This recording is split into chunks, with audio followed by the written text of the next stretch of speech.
Melina Anical.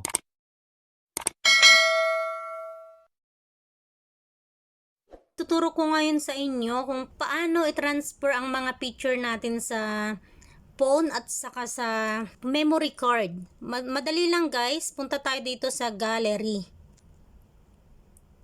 Ayan, punta ka lang sa gallery, press mo lang yan. Ngayon punta tayo dito, for example, hanap tayo ng eto, kahit saan, kung videos man o camera, ito all photos na lang, pili tayo ng isi-save natin sa kung paano mag-transfer dun sa memory card saka sa phone. Ayan. So, try natin tong videos o picture. Pwede rin. For example, hanap tayo ng video.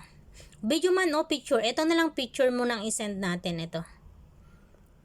Try natin to. Ilong press mo lang siya guys. Ilong press mo. Long press. Press mo yung nasa baba. Ayan. Ito siya, yung tatlong dot dito sa more. Yung nasa baba. Yung pinakagilid. Pindutin mo lang yung more. Tapos, move. Diba may nakalagay dyan na move, copy, print, or export to PDF?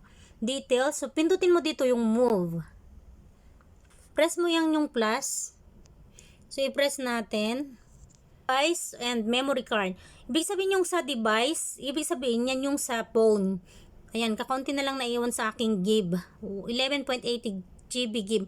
GB free. Kasi lagay natin sa memory card. O sister or my sister, ayan. So guys, ayan lang, piliin mo yung sa device, sa phone, memory, sa memory card mo yan, kung saan mo gustong i-transfer, ganun lang, tapos press mo yung okay, ganun lang kadadali guys.